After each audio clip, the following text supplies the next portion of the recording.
Halo semuanya, pernah kepikiran nggak kalau gerakan senam keran yang biasa kita tonton di TV itu sebenarnya ada di mana-mana? Nggak cuma di matras Olimpiade, tapi juga di halaman rumah kita. Nah, hari ini kita bakal kupas tuntas soal gerak dominan senam. Dan saya jamin, setelah ini, cara Anda melihat permainan lompat tali bakal berubah total. Yuk kita mulai! Jadi, pertanyaannya, di mana aja sih kita bisa nemuin gerakan senam? Kalau kita mikir, wah pasti langsung kebayang atlet profesional di atas matras kan? Tapi, gimana kalau saya bilang jawabannya itu ada di lapangan sekolah, atau di taman bermain tempat kita kecil dulu? Yap, jawabannya itu deket banget sama kita.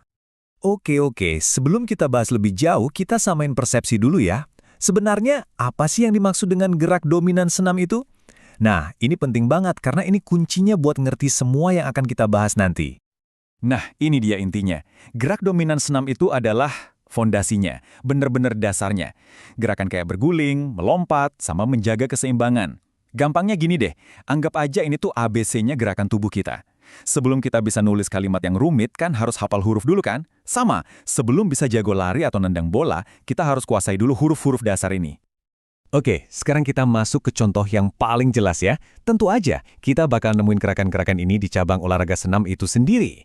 Ini dia beberapa contoh yang saya yakin Anda semua pasti udah familiar. Yang pertama, ada senam lantai. Pasti tahu kan gerakan kayak guling depan, sikap lilin, atau kayang?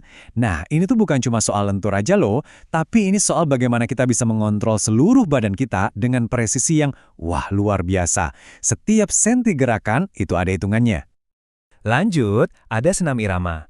Nah, di sini gerakannya beda lagi. Ada ayunan tangan yang anggun, lompatan-lompatan kecil, dan semuanya harus pas banget sama irama musik. Ini perpaduan keren antara kekuatan fisik sama keindahan seni. Koordinasinya harus tingkat dewa. Dan tentunya senam ketangkasan. Pernah lihat atlet melompati kuda-kuda pelana? Atau naik turun peti lompat? Itu butuh ledakan tenaga, kecepatan, dan timing yang sempurna. Ini benar-benar nunjukin kekuatan fisik dan jujur aja keberanian yang luar biasa. Oke, dari tadi kan contohnya yang formal dan terstruktur banget ya, kedengarannya serius. Tapi coba deh pikirin lagi, apa iya gerakan-gerakan senam ini cuma ada di kompetisi olahraga doang? Jawabannya mungkin bakal bikin Anda kaget. Nah, ini dia bagian yang paling serunya. Siapa sangka, ternyata banyak banget permainan tradisional yang sering kita mainin waktu kecil itu isinya gerak dominan senam semua. Bisa dibilang ini tuh latihan fisik yang menyamar jadi permainan. Keren kan? Coba kita lihat bareng-bareng. Ini benar-benar luar biasa. Permainan yang kita kira cuma buat seru-seruan, ternyata melatih skill atletik kita secara langsung. Coba deh, main engklek. Itu kan melatih keseimbangan satu kaki. Dasar banget buat banyak olahraga. Lompat tali, itu latihan buat ledakan lompatan.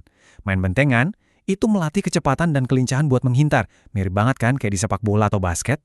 Bahkan, main egrang, itu latihan keseimbangan total yang super efektif. Jadi, sadar nggak sadar, kita semua ini udah jadi pesenam dari kecil loh.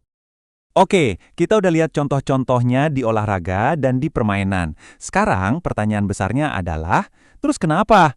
Kenapa semua ini penting buat kita? Kenapa kita harus peduli sama gerakan-gerakan dasar kayak gini? Jawabannya simpel, tapi penting banget. Mau lewat olahraga yang serius ataupun permainan yang seru, semua aktivitas tadi itu ngebangun fondasi fisik yang super kuat. Keseimbangan, kekuatan lompatan, kecepatan, ketangkasan, semua yang kita latih itu jadi modal dasar kita. Modal buat apa? Ya buat jago di olahraga lain, atau bahkan buat hal sepele kayak biar nggak gampang kepleset pas jalan di tempat yang licin. Itu semua skill yang kepake banget. Nah, sebagai penutup, saya mau kasih tantangan kecil nih buat Anda semua. Coba deh setelah ini, perhatiin kegiatan Anda sehari-hari.